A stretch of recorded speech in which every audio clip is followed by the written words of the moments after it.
The morning sky over New Seoul burned bright orange as the last of the Imperial ships disappeared into space. Kim Ji-ho pulled himself from under a collapsed metal beam, his ears still ringing from the explosions. Blood ran down his face, but he didn't care. He had to find his daughter. "Nari!" he called out, stumbling through the smoking ruins of what used to be the colony's main street. "Nari, where are you?" The attack had come without warning. One moment the children were playing in the Central Park while their parents worked. The next, the sky filled with alien warships firing energy beams that turned buildings into melted glass and twisted metal. Dr. Lee Selman crawled out from behind an overturned vehicle. Her medical coat was torn and dirty, but she was alive. She looked around at the destruction and felt sick. Bodies lay everywhere. Most of them were small. "Ji-ho," she called to him. "Help me check for survivors." Kim Ji-ho wanted to keep looking for his daughter, but he knew Selman was right. Others needed help too. They moved from one fallen building to another, calling out and listening for voices. Park Hyun sat in the ruins of the communication center, trying to fix the damaged equipment. Sparks flew from broken wires as he worked. The Imperial fleet had targeted the communication array first, but some of the backup systems might still work. "Come on," he whispered to himself, connecting two melted cables. "Just give me one signal." 3 hours after the attack, they found the first group of survivors in the underground shelter beneath the school. 23 adults had made it. 0 children. "They targeted the children first," said teacher Yoon Mirai, tears streaming down her face. "The Imperial soldiers came down in small ships. They didn't shoot at us adults until after they had killed every child they could find." Dr. Somin felt her hands shake as she bandaged Mirai's wounded arm. "What do you mean they targeted the children?"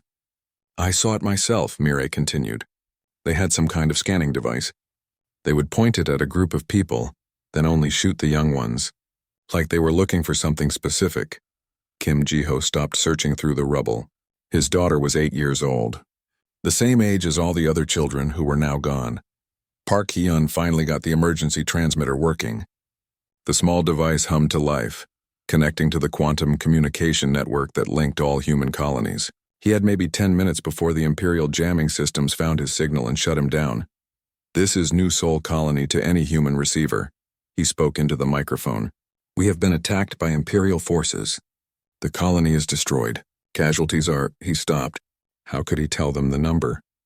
How could he explain what the Empire had done? Dr. Soman appeared beside him carrying a datapad. Her face was pale and empty.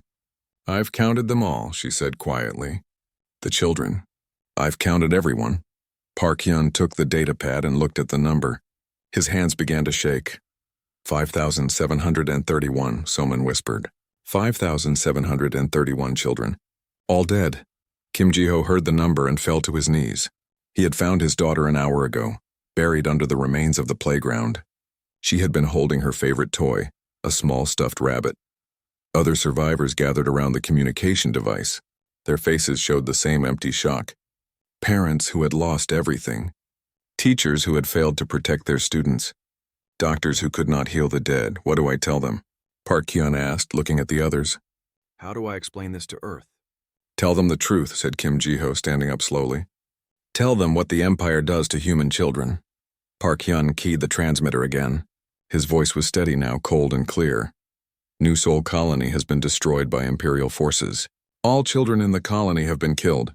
Repeat, all children have been killed. The Imperial fleet targeted them specifically. They hunted our children like animals." He paused, looking at the faces around him.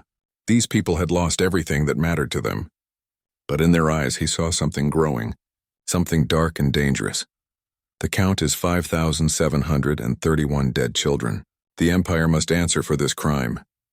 Static filled the communication channel as Imperial jamming systems tried to block the signal. But Park Hyun had one more thing to say.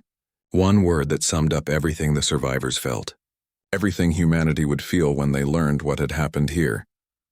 "Destruction," he said into the microphone. The word echoed across the ruined colony. It seemed to hang in the air like a promise. Dr. Soman began treating the wounded survivors, but her mind was somewhere else. She thought about her medical oath to first do no harm. The Empire had just murdered thousands of innocent children. Did her oath still apply to them? Kim Ji-ho picked up his daughter's stuffed rabbit and held it close. He had been a peaceful man his whole life. He believed in diplomacy and understanding between species. But as he looked at the toy in his hands, he felt something inside him break and reshape into something new. Other survivors moved through the ruins, gathering what they could. They found pieces of children's toys, school books, drawings that young hands had made just hours before. Each item was carefully collected and saved. The Imperial ships were long gone, but their message was clear. They had not come to conquer New Sol. They had come to exterminate its children. The question was why. Park Hyun kept the transmitter running as long as he could, repeating the same message over and over. The death count, the specific targeting of children, and that one word: destruction. When the Imperial jamming finally cut off his signal, he sat back and looked at the other survivors. 23 adults remained alive on a world that had once been home to nearly 6,000 children. What happens now? Asked Teacher Yoon Mirai. Kim Ji-ho looked up at the sky where the Imperial ships had vanished. Now we make sure this never happens again. Dr. Somin finished bandaging the last wounded survivor and stood up. They took data, she said suddenly. During the attack, I saw Imperial soldiers at the medical center. They were downloading files from our computers. What kind of files? Park Hyun asked. Medical records, genetic scans, brain development studies. Somin's face went pale. All the data was about the children. The survivors looked at each other with growing understanding. The Empire hadn't attacked New Sol because it was a threat. They had attacked because of something special about human children, something worth killing for. As night fell over the ruined colony, the survivors worked together to bury their dead. They made a promise at each small grave. The Empire would pay for this. Not just the soldiers who pulled the triggers, but everyone who had given the orders. The last thing they did before leaving the planet was plant a memorial stone in the center of the destroyed colony. On it, they carved the names of all 5,531 children who had died. Below the names, they carved one word: destruction. When the rescue ships from Earth arrived 3 days later, they found New Sol empty of survivors. The adults had taken the last working shuttle and disappeared into space. The only thing left was the memorial stone and its terrible promise. The word would spread across the galaxy. It would reach every human colony, every Earth ship, every peaceful settlement. And when it did, humanity would remember what the Empire had done to their children. The war was about to begin. Admiral Choi Minho was drinking his morning coffee when the emergency transmission reached his flagship. The United Earth Defense Force vessel Harmony was patrolling the outer system, far from any conflict zone. It was supposed to be a quiet day. The communication officer looked up from his station with confusion on his face. Sir, we're receiving a priority message from New Sol Colony. But it's strange. Strange how? Admiral Choi asked, setting down his coffee. It's just one word, sir, being repeated over and over. The signal is very weak, like it's being jammed. Admiral Choi walked over to the communication station. Put it on speaker. The bridge fell silent as Park Hyun's voice crackled through the static. New Sol Colony has been destroyed by Imperial forces. All children in the colony have been killed. Repeat, all children have been killed. The coffee cup slipped from Admiral Choi's hand and shattered on the floor. Around the bridge, officers stopped what they were doing and stared at the speaker. The count is 5,731 dead children. The Empire must answer for this crime. Then came the word that would change everything. Destruction. Admiral Choi stood frozen for a moment. Then his training took over. Get me Earth Command immediately. Send this recording to every human ship and colony in the network. And someone find out what happened to New Sol. 3 hours later, Dr. Yoon Ji-won was working in her laboratory on Earth when her assistant burst through the door. Doctor, you need to see this news report right now. Ji-won looked up from her research on alien plant biology. She had spent 10 years studying peaceful cooperation between species. Her work was helping to build better relationships with alien neighbors. What's so urgent? She asked. Her assistant turned on the wall screen. The news reporter's face was grim as she spoke. Breaking news. We have confirmed reports that the human colony of New Sol has been completely destroyed by forces of the Galactic Empire. Early reports suggest that over 5,000 children were specifically targeted and killed in the attack. Dr. Ji-won felt the world spin around her. She had friends on New Sol. The colony was known for its peaceful research and its excellent schools. The survivors sent only one word to describe their response to this atrocity. The reporter continued. That word was destruction. Dr. Ji-won sat down heavily in her chair. She thought about all her research, all her work building bridges between humans and aliens. None of it mattered now. The Empire had crossed a line that could never be uncrossed. Captain Bae Soo-hyun was loading cargo on her merchant ship when the news reached her. She had been running trade routes between human colonies for 15 years, carrying everything from food to medical supplies. Her ship was designed for peace, not war. She called her crew together on the cargo deck, 10 good people who had signed up to help colonies grow and prosper. "I just got word about New Seoul," she told them. "The Empire killed every child in the colony. Over 5,000 of them." Her crew stood in shocked silence. Several had families on other colonies. All of them understood what this meant. "I'm volunteering my ship for military conversion," Captain Bae continued. "Anyone who wants to leave can take the escape pods to the nearest station. No shame in it. But I'm going to help make the Empire pay for what they did." Not one crew member left. On the industrial moon of Titan, engineer Han Kyung was designing new mining equipment when the alert came through his computer. He read the report 3 times before he believed it. 5,000 children, murdered by the Empire. Specifically targeted, Han Kyung had always been a peaceful man. His machines were built to create, not destroy. But as he sat in his workshop, surrounded by tools and blueprints, he began to think about different kinds of machines. The Empire had rules about warfare, conventions that limited what weapons could be used, treaties that protected civilians and restricted certain technologies. The Empire had just broken every one of those rules. Han Kyung opened a new file on his computer and began designing weapons that would make the Empire regret the day they decided to murder human children across human space. The reaction was immediate and overwhelming. The word destruction spread faster than any news in human history. It appeared on every screen, every communication channel, every public display. Parents hugged their children closer and spoke in quiet, angry voices. Peaceful researchers abandoned their work to join military projects. Merchant ships lined up at military bases, volunteering for conversion to warships. But something else was happening too. Something that surprised even the humans themselves. The word was changing them. Dr. Yoon Ji-won found herself in a military laboratory within a week, working on biological weapons designed to target specific alien genetic markers. The peaceful scientist was gone, replaced by someone with cold eyes and steady hands. Captain Bae Soo-hyun watched as her cargo ship was stripped down and rebuilt with weapon systems that violated 3 different galactic treaties. She didn't care about the treaties anymore. Engineer Han Kyung worked 18 hours a day designing weapons that would have horrified him just days before.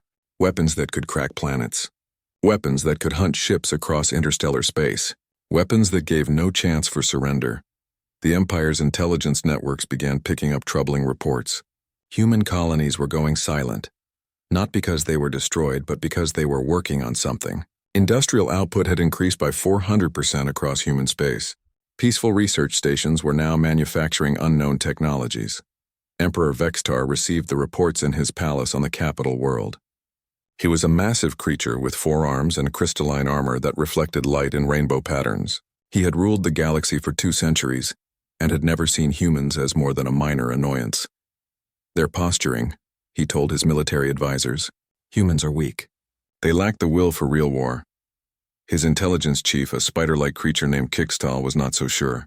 "Your Majesty, our agents report that human ships are now broadcasting that single word on all frequencies, destruction. It's like they're making some kind of promise. Let them broadcast whatever they want," the Emperor said with a laugh. Words cannot hurt the mighty Empire. But across the galaxy, other species were beginning to worry. The humans had always been strange. They formed emotional bonds that other species found disturbing. They would sacrifice themselves for abstract concepts like justice and honor, and now they had a focus for all that strange human emotion. Trade, ships that passed through human space reported that the humans had stopped all normal activity. No more cultural exchanges, no more diplomatic meetings, no more scientific cooperation, just preparation. The word destruction had become more than a message. It had become a mission. Every human in the galaxy now shared the same goal: make the Empire pay for murdering 5,131 children. Months passed. The Empire's spies reported that human ships were moving in strange patterns. Instead of the usual trade routes, They seemed to be positioning themselves around Imperial space like pieces on a game board. But the most disturbing reports came from Imperial border worlds. Human merchants and diplomats who had been working there for years had simply vanished overnight. Not captured or killed, just gone, as if they had never existed. Emperor Vextar began to feel the first touch of unease. The humans were planning something. But what could they possibly do against the might of the Empire? He would find out soon enough. In the depths of space, Admiral Choi Minho stood on the bridge of his flagship and looked out at the largest fleet humans had ever assembled. Ships that had been merchants yesterday were now armed with weapons that should not exist. Crews that had been peaceful traders were now soldiers with hatred in their eyes. "Send the message to all ships," he ordered. Across the fleet, every screen displayed the same thing: the faces of 5,131 children who had died on New Sol. Below their pictures was a single word: destruction. The war was about to begin. General Song Daeho watched the Imperial fleet through his ship's sensors and felt nothing but cold satisfaction. 18 months had passed since New Sol. 18 months of preparation, planning, and building weapons that the galaxy had never seen before. The Imperial fleet thought they were hunting a small group of human raiders. They had no idea they were flying into the largest trap in galactic history. "All ships, this is General Song," he spoke into his communication system. "Remember New Sol. Remember the children. Show them what destruction means." The Imperial fleet consisted of 47 warships, enough to conquer most star systems. They were hunting human raiders who had been attacking supply convoys. What they found instead was 300 human ships appearing out of nowhere. But these were not normal ships. Engineer Han Kyung's designs had created vessels that could bend space around themselves, becoming invisible to Imperial sensors. They could appear and disappear like ghosts. The first phase of the attack lasted exactly 7 minutes. When it was over, the entire Imperial fleet was gone, not destroyed in the usual sense, simply erased from existence by weapons that turned matter into energy, and energy into nothing. Admiral Vrexcon of the Imperial Navy had time to send one final message before his flagship vanished. The humans are not fighting a war. They are conducting an extermination. On the planet below, Imperial ground forces waited for support that would never come. General Song's ships began the second phase of the operation. Broadcasting surrender terms, announced the communication officer. The message was simple: "You have 10 minutes to evacuate the planet. After that, everything on the surface dies." The Imperial commander on the ground, General Klexmore, sent back an angry response: "We do not negotiate with primitive species. We have 2 million soldiers on this world." General Song's reply was equally simple: "You have 9 minutes." Dr. Shin Era watched from her laboratory ship as the countdown reached 0. She had spent 18 months creating weapons that targeted specific genetic markers, weapons that could tell the difference between Imperial DNA and the DNA of other species. "Release the payload," General Song ordered. Invisible clouds of engineered biological agents drifted down from orbit. They were designed to be harmless to most life forms, but to the specific genetic markers found in Imperial species, they were absolutely deadly. The planet's plant life continued to grow. The animals continued to live. The civilian populations of other species were completely unharmed, but every Imperial soldier on the planet simply stopped breathing. "Planet cleared," Dr. Shin reported. "No Imperial life signs detected." "Good," General Song replied. "Mark it as liberated and move to the next target." This became the pattern across Imperial space.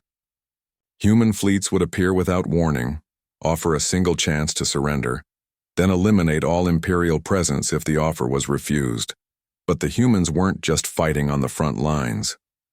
Commander Oh Min-jae led a new kind of warfare that the galaxy had never seen before.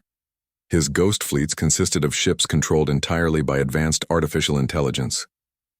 These ships could operate for months without any human crew, appearing deep in Imperial space to destroy supply lines and communication networks. The AI ships were programmed with one simple mission: if it belonged to the Empire, destroy it.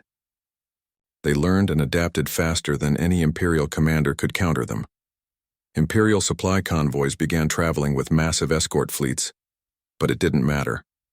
The ghost ships would wait until the escorts left, then strike with precision that no living pilot could match. "We're fighting machines," complained Imperial Admiral Texivore in a report to the capital. "They don't need food, they don't need rest, and they don't make mistakes. Worse, they seem to enjoy hunting us." Agent Kang Dongyun read that report from his position deep within Imperial Intelligence Headquarters. He had been working there for 3 years, carefully building a cover identity as a low-level analyst. The Empire still had no idea that humans had been infiltrating their government and military for decades. Peaceful merchants and diplomats had slowly worked their way into trusted positions throughout Imperial space. Now, those sleeper agents were activating. Kang Dongyun had access to Imperial military communications. Each night he sent detailed information about fleet movements and defensive positions to human forces. During the day, he spread carefully crafted rumors that increased fear and confusion among Imperial officers. But his most important discovery came when he hacked into the Empire's historical archives. The truth about Sol was worse than anyone had imagined. The Imperial Research Division had discovered that human children, during a specific phase of brain development, could naturally interface with ancient technology left behind by a vanished galactic civilization. This technology was incredibly powerful, capable of things like faster-than-light communication without delay and energy generation that could power entire star systems. The Empire had been trying to unlock these ancient systems for thousands of years. When they discovered that human children could activate them naturally, they decided to capture some for experimentation. But the plan had gone wrong. The Imperial commander at New Sol had panicked when the children resisted the capture attempts. Instead of taking prisoners, he had ordered them all killed to prevent the humans from learning why they were special. Kang Dongyun sent this information to Human Command immediately. Within hours, every human in the galaxy knew the truth. Their children had been murdered not for military reasons, but for experimentation. The human response was swift and terrible. Dr. Yoon Jiwan released biological weapons specifically designed to cause maximum suffering to Imperial species. Not death, but weeks of agonizing pain before the end. Captain Bae Soo-hyun led her converted merchant fleet in attacks on Imperial civilian targets. Spaceports, communication centers, industrial facilities, anything that kept the Empire functioning.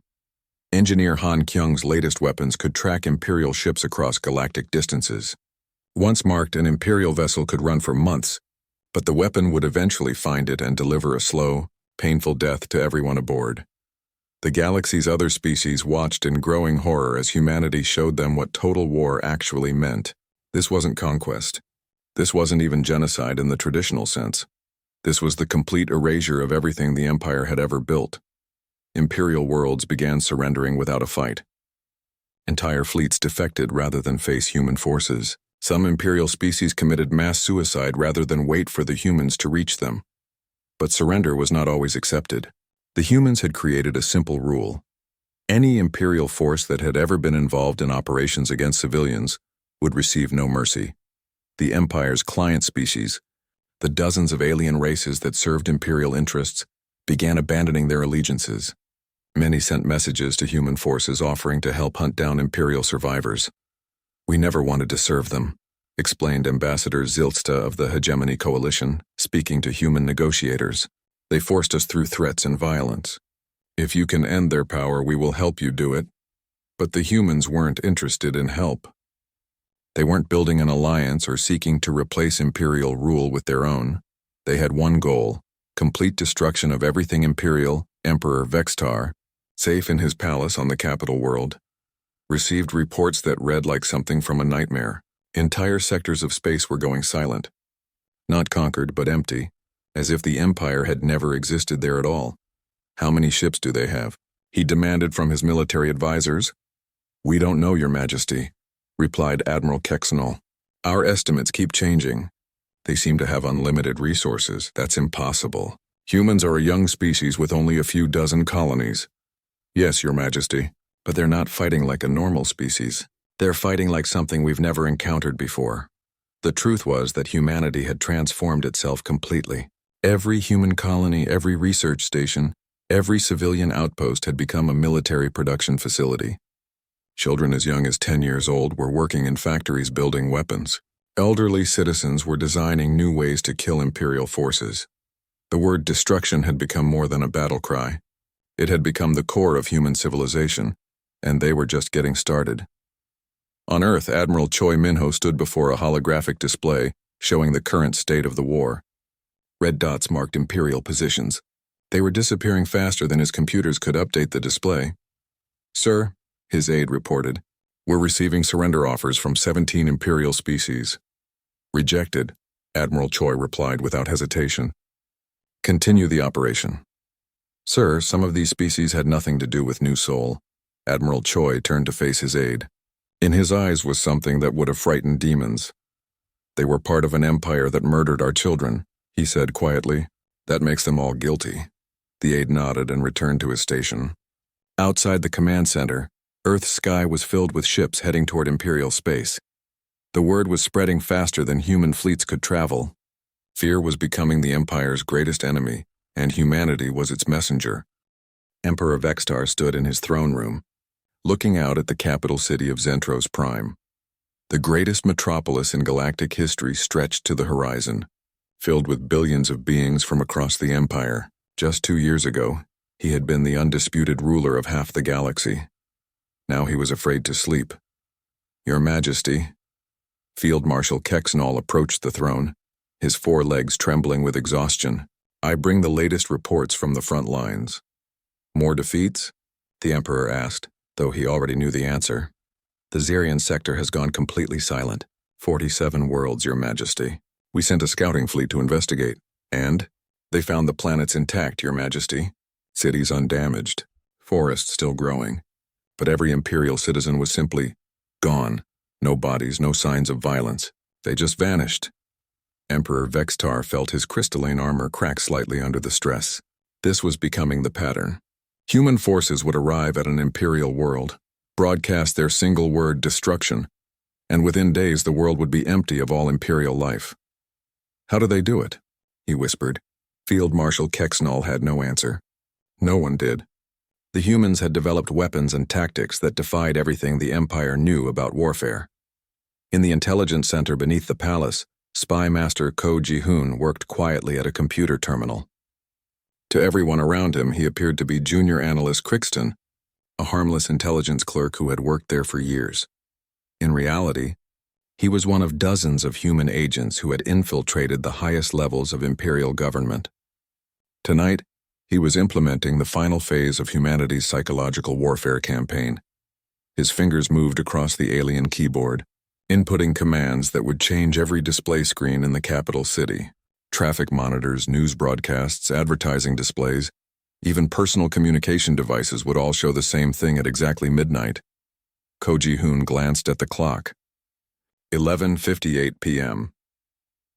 He thought about the children of New Sol and smiled coldly. Across the city, Imperial citizens were going about their evening routines. Families were having dinner. Workers were heading home from late shifts. Students were studying in libraries. At exactly midnight, every screen in the city displayed the same image: the faces of 5,531 human children. The children's eyes seemed to follow viewers as they moved. Their mouths opened and closed as if they were trying to speak. Below their faces, text appeared in every Imperial language. "Why did you kill us?" Panic spread through the city like wildfire. Citizens ran screaming from their homes.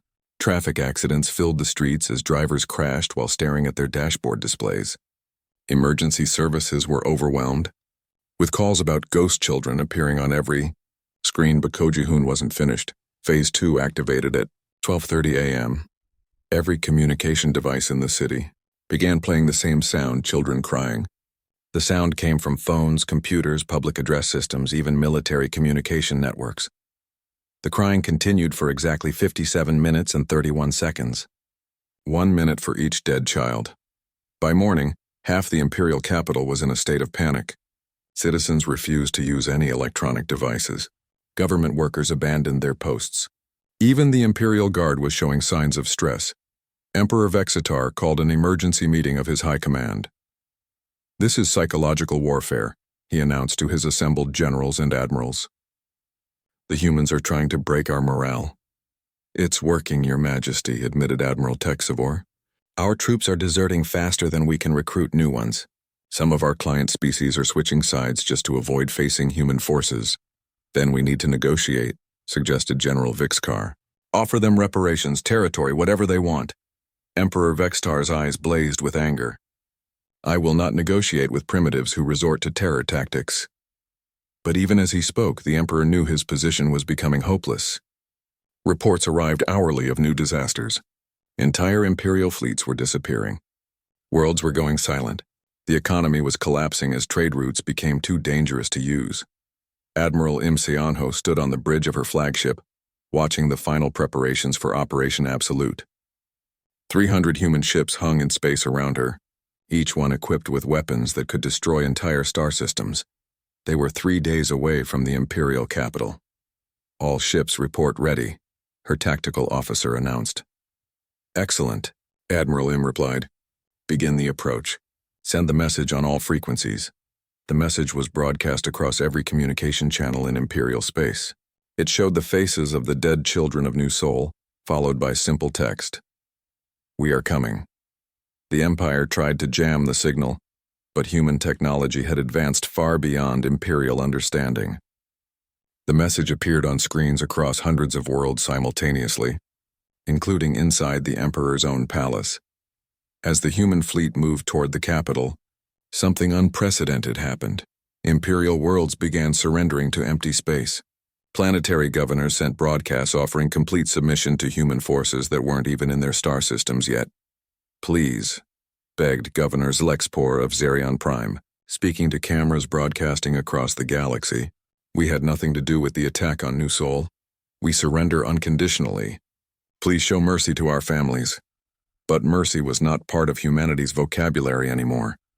Agent Nam Yura walked through the corridors of the Imperial Palace, her disguise as a servant allowing her to move freely through the most secure building in the Empire.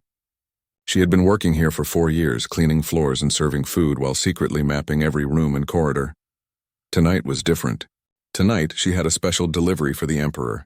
She made her way to the throne room carrying a simple cleaning cart. The Imperial guards barely glanced at her. After all, what threat could a cleaning servant possibly pose? Inside the cart, hidden beneath cleaning supplies, was a small communication device. It was programmed with a very specific message. Nam Yura waited until the throne room was empty, then placed the device on the Emperor's throne. It was small enough to be hidden in the ornate decorations, but powerful enough to broadcast to every screen in the palace. As she left the throne room, she activated the device remotely.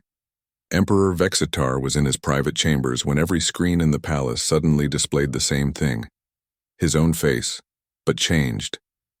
The image showed him as he would look after experiencing the same terror that human children had felt in their final moments. The recording began to speak in his own voice. I am Emperor Vextar, murderer of children. I ordered the death of innocents and now I will pay the price.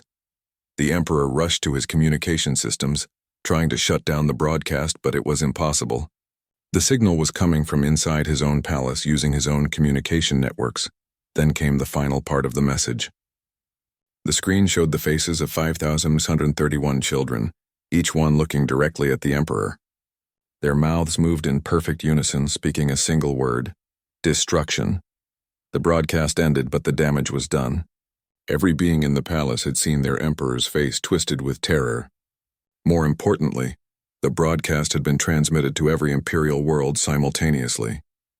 Field Marshal Kexnal burst into the Emperor's chambers. Your Majesty, we have a problem. A big problem. What now? Our client species are revolting. The Hegemony Coalition just declared independence. The Outer Rim Federation has joined the humans. Even our own military is starting to question orders. Emperor Vextar walked to his window and looked out at the capital city. Smoke was rising from several districts. Riots had broken out as different species fought among themselves. His perfect empire was tearing itself apart. How long until the human fleet arrives? He asked quietly. 3 days, Your Majesty. And our defenses? Minimal. Most of our fleet has either been destroyed or has deserted. The planetary defense systems are operated by beings who are more afraid of the humans than they are of us. Emperor Vextar stood in silence for a long moment. Outside his window, his capital city burned. Across the galaxy, his empire crumbled. and in 3 days humanity would arrive to finish what they had started. For the first time in his 2-century reign, the Emperor of the Galaxy understood what it meant to be truly afraid. In her hidden chamber beneath the palace, Agent Nam Yura sent her final report to Human Command. Target is broken. Resistance minimal. Ready for final phase. The response came back immediately. Understood. Begin evacuation of non-Imperial civilians. Operation Absolute commences in 72 hours. Nam Yura smiled as she began packing her equipment. Soon the Empire would learn what the word destruction really meant, and unlike the children of New Seoul, they would have time to understand what was happening to them. Admiral Wu Taehyun stood on the bridge of the flagship Vengeance, watching the Imperial capital world grow larger on the main screen. Behind him, the largest human fleet ever assembled waited in perfect formation. 300 ships carrying enough firepower to crack planets and burn stars. But as they approached Zentros Prime, something unexpected happened. Admiral, his communication officer, reported, "We're receiving surrender signals from the planetary defense grid." From the defense systems? No, sir. From individual beings operating those systems. They're abandoning their posts and broadcasting personal surrender messages. Admiral Wu watched his tactical display as red dots representing Imperial defenses winked out one by one. Not destroyed, simply abandoned. "Sir," another officer called. "Out. We're detecting massive civilian evacuations on the planet's surface. Non-Imperial species are fleeing the capital city. Let them go," Admiral Wu ordered. "We're not here for them." The truth was that humanity's psychological warfare had worked better than anyone expected. The Empire hadn't just lost the will to fight, it had collapsed from within, eaten alive by fear and guilt. On the planet below, Emperor Vextar sat alone in his throne room. His guards had deserted, his advisors had fled, even his personal servants had abandoned the palace, the great throne, room that had once hosted diplomatic meetings with hundreds of species, was now silent except for the Emperor's breathing and the distant sound of explosions from the rioting city. A small chime indicated someone was requesting entry to the throne room. The Emperor almost laughed. Who would possibly want to see him now? "Enter," he called out. The massive doors opened, and a single figure walked in. It was a human female, dressed in the simple robes of a palace servant, but her eyes held intelligence and purpose that no servant would possess. "Your Majesty," Agent Nam Yura said with a slight bow. "I am Agent Nam Yura of Human Intelligence. I have been working in your palace for 4 years. Emperor Vextar felt his crystalline armor crack further. "A spy? Of course. I have something for you," Nam Yura continued, placing a small communication device on the floor between them. "A final gift from the children of New Seoul." The Emperor stared at the device. "What is it?" "The truth," Nam Yura replied. "About what you did. About why you did it. About what it cost you." She activated the device and stepped back. The air above the device shimmered, then formed a holographic display. It showed the faces of all 5,031 children who had died at New Seoul. But these weren't still images. The children moved and spoke as if they were alive. "Why?" asked a little girl with pigtails. "Why did you kill us?" "We were just playing," said a boy holding a toy spaceship. "We never hurt anyone." One by one, each child spoke directly to the Emperor. They asked simple questions that cut deeper than any weapon. Why had they died? What had they done wrong? Why hadn't anyone protected them? Emperor Vextar tried to look away, but found that he couldn't.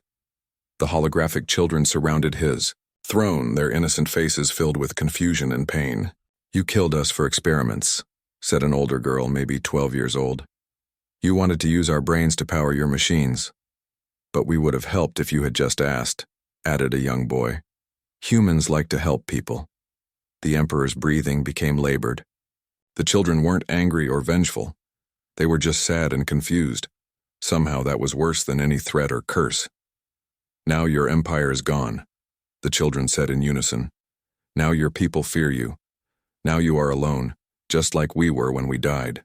The hologram faded, leaving the Emperor alone with Agent Nam Yura. That's not the worst part, she said quietly. What could be worse? The worst part is that we forgive you. Emperor Vextar looked up in shock. What? The children forgive you. That's what makes this so terrible. Human children forgive easily even when they shouldn't.